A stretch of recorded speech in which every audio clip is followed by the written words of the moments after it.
that scale what we need to be able to build a second iteration of the process happening back in this year.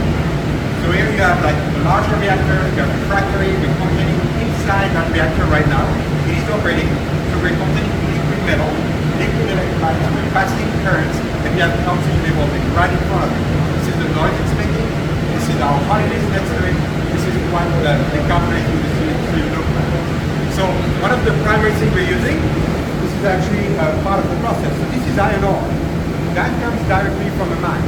Very little processing required, and we feed that directly into our cell. The other element that we're injecting is electrons, so electricity from the grid, iron ore from the mine, our technology, and what you get out of it is liquid metal for secondary processing for the electricity. And the byproduct of that reaction is oxygen. There is no other emission from the process but oxygen.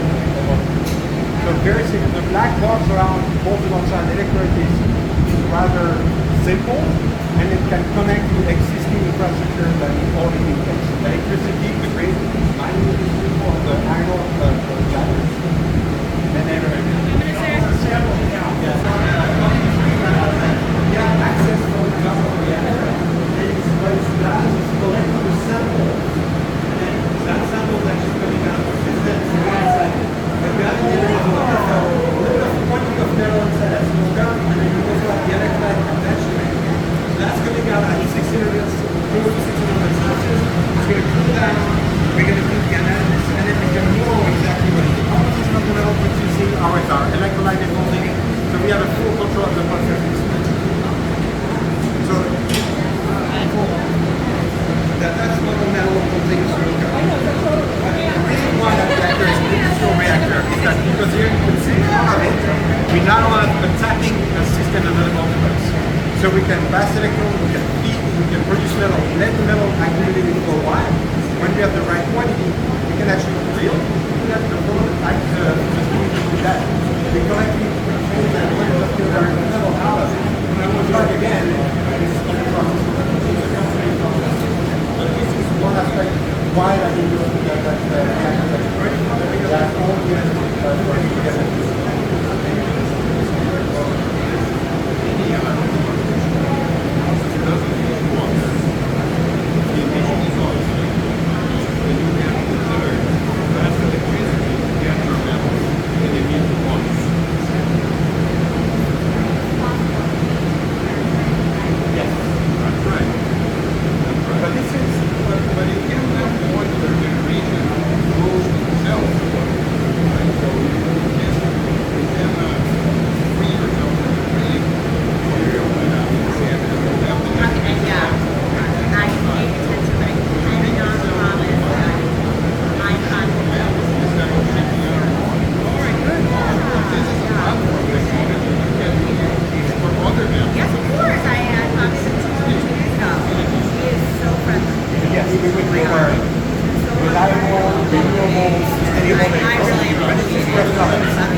Thanks to you, the Honorable Governor Healey.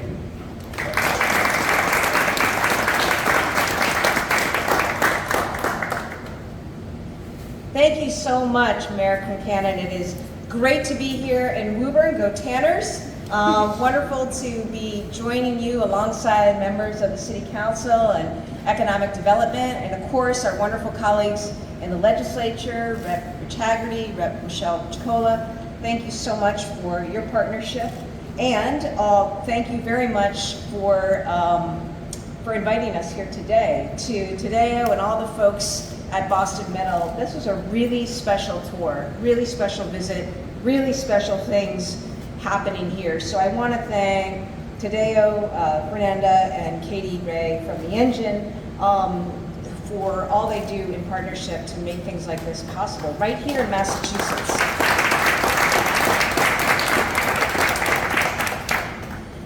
Let me just say a couple things.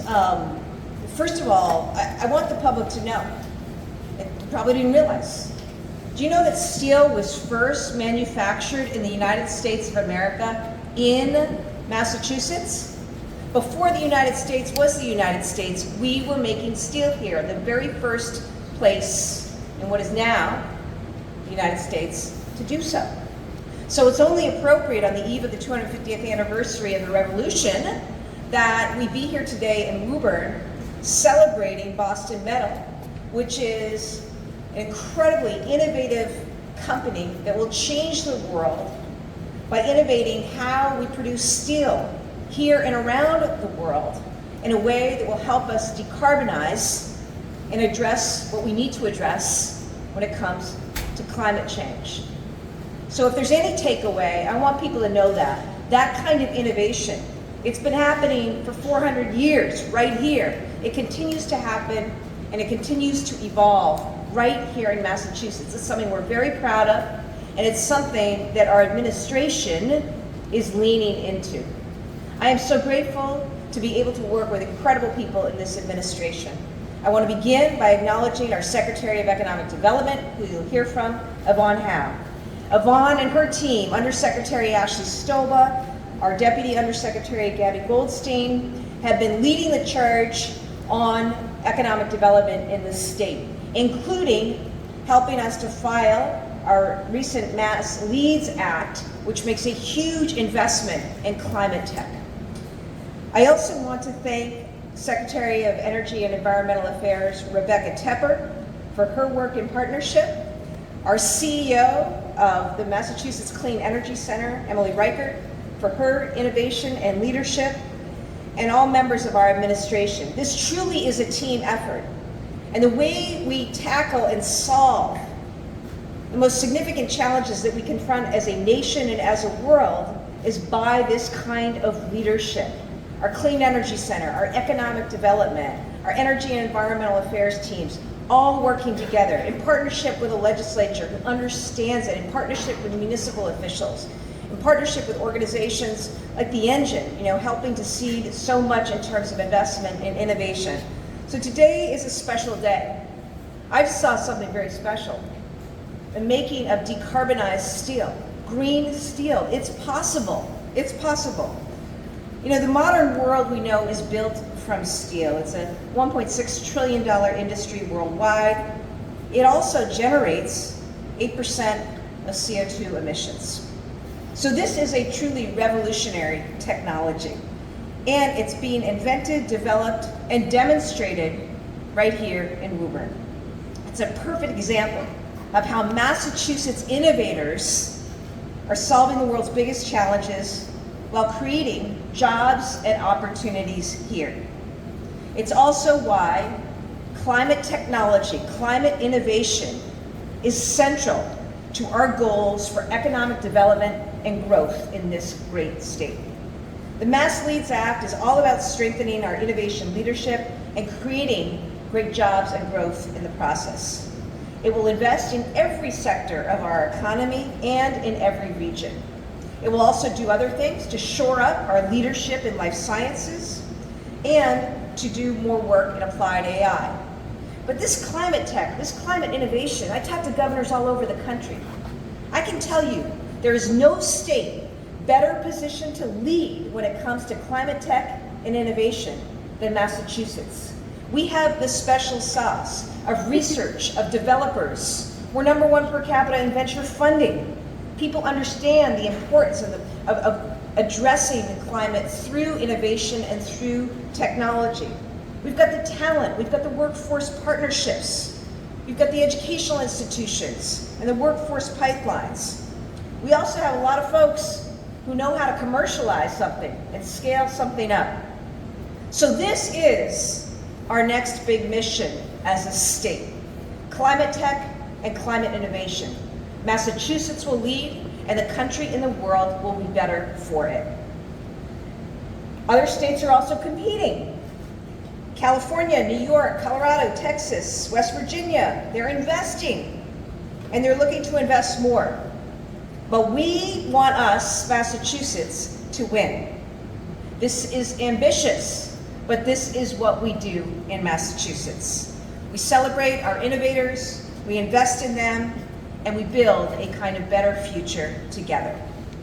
I now want to bring up our fabulous Secretary of Economic Development, Yvonne, who has come to state government new this year and has set the state ablaze with all her innovation and energy and connections and engagement with various industries, including this one that she and I and Emily and Rebecca and Ashley all believe very, very much in. So here to talk a little bit more with you is Secretary Yvonne Howe.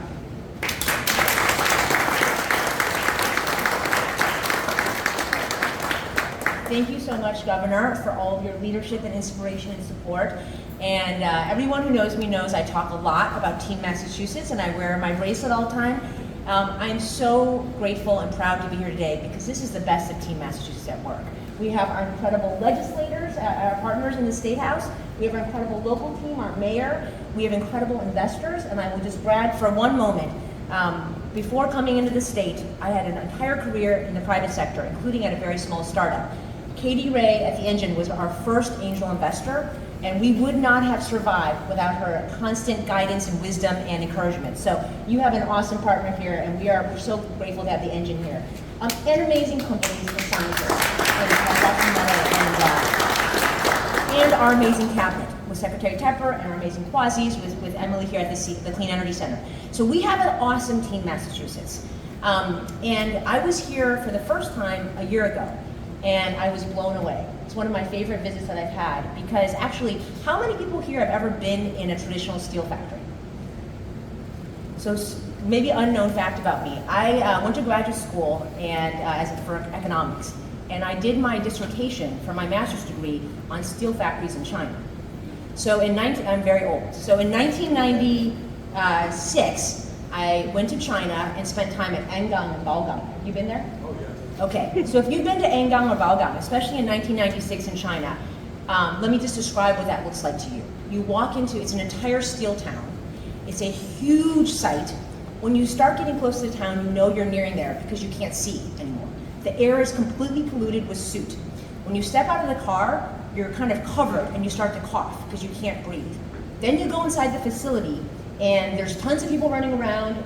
The amount of sewage, the amount of smoke, the amount of coal being burnt to make steel is really quite disturbing. And that was in 1996, and steel, as we know, is still the ingredient that goes into everything we do. It goes into all of our cars. Even our electric vehicles are made with steel. It goes into our bridges. It goes into so much of what we do in construction and economic growth, and the technology has not changed for hundreds of years. Probably since 1640, when it was started here first in Massachusetts. I was blown away when I came last year because this is a transformative technology, and it reflects the best of Massachusetts. Our scientists coming out of our amazing universities, combined with our investors, combined with all of the talent here, to now make steel that is essentially, Guillaume was telling me, it's 99% less emissions than traditional steel. This is transformative. The impact it's going to have on the 1.8 million tons of steel being produced, per year is remarkable. And so we are so proud and so grateful. And what's amazing to me is I was here only a year ago. A lot has changed since then even. So you guys have raised almost $300 million in additional capital to scale. You've built, last time I was here, we were meeting with the governor of Minas Gerais in Brazil. We had delicious pão de queijo, and we're talking about this new plant in that state in Brazil, and now I think you're well underway there. And Time Magazine recently came out with their top 250 climate tech companies in the country. We have 28. We're the second biggest state. So California, we're going to catch up to you, but we have 28 of them. And Boston Metal is the second highest ranked company on that list. So we are so proud. Congratulations. But as the governor said, we are living in competitive times, and this is not the time or place for us to kind of just rest and hang out and just coast. And today I was just telling us, he's trying to make the right decisions to help Boston Metal be a global leader from here in Massachusetts. And lots of other states are competing, lots of other countries are competing. This is the time for Massachusetts to lead again, and to continue to lead for many generations. Just like we did 250 years ago, just like we did in 1640, we need to make the important investments now to support our amazing innovations and companies to grow and expand and succeed, and to do it for good. That's what we do in Massachusetts. JFK said it. We don't do things that are easy. We're not here to make a quick buck. We're here to solve big, important problems. around fighting climate change, around curing disease, around education, around making the world a better place. And in the meantime, while we do that, creating awesome jobs and opportunities for everybody in the Commonwealth and for everyone in every region. So that's what we do in Massachusetts, and that's why this Mass Leads Act that the governor talked about and filed is so important. It's $1 billion for climate tech to ensure that awesome innovators and awesome companies like Boston Metal can stay here, expand here, and succeed here, and do all this good for here in our state. So we're really grateful, so proud, and we're very excited to partner with our legislative friends to make sure that we get this Mass Leads Act passed. But go Team Massachusetts, go Team Woburn, and go Team Boston Metal. Congratulations.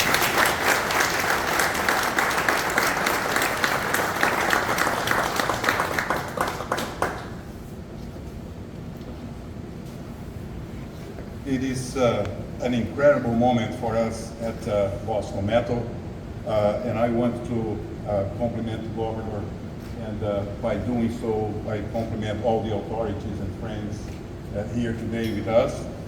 I am a lucky man, a lucky person to represent the more than 150 families who work here and make this happen. So I'm the only one who is more or less. Everybody else is a giant here, and it's such a pleasure to represent them, and thank you for the privilege of having you here visiting us today. We applaud effusively the Mass Leads Act. It is about talent. It is about people. It is about retaining, creating talent, and that's what that act will do as well. The economic growth will be a consequence, a positive consequence, but creating and retaining the talent is the bottleneck. The more talent you have, the more things you can do. As simple as that. And we are super proud of having a very diverse family at Boston Metal, and that's super important. So the only common denominator is talent. So and it's so refreshing to see that, and I was lucky enough to see that happening over the 6 years, going from 6 people, I was number 6, to more than 150. So steel is the most important economic, most important engineering material, and there is no economy, no infrastructure without steel. So Massachusetts is first in everything. It wouldn't be different with steel. So 1640 some, we produced the first steel in America, as the governor mentioned, and we have now the chance to build on that legacy and deliver the first green steel. Our technology is the only one that can scale up and solve the problem that steel represents. So we are super excited with the technology, and we are super proud of the team that is working on it. But that's not all. The technology also allows us to be more efficient. There is one thing that nobody in this room will know, is how much mining waste exists in the world. And this technology can pull value from mining waste. We are doing that as well. So it's a super important thing in a time that we are consuming 2 planets when we have only one. So efficiency is super important. So that technology brings that as well.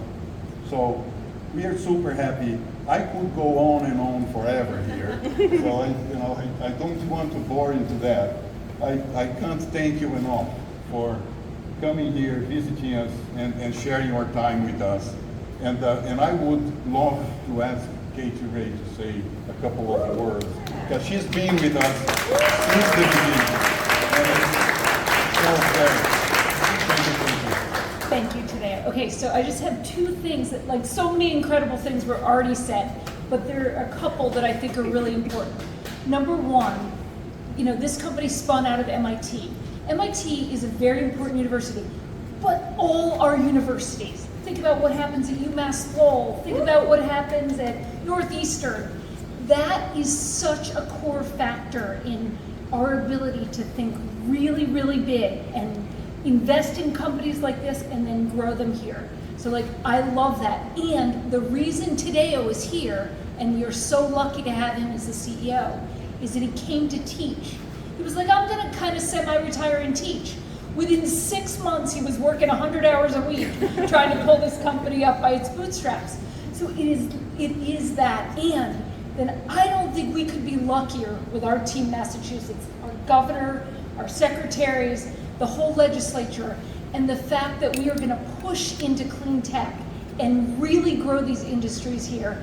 I could not be happier for us, because I think we will lead the world, and we are leading the world. So today, I am the luckiest person to serve on your board and to be, along for this incredible ride. And thank you all for being here.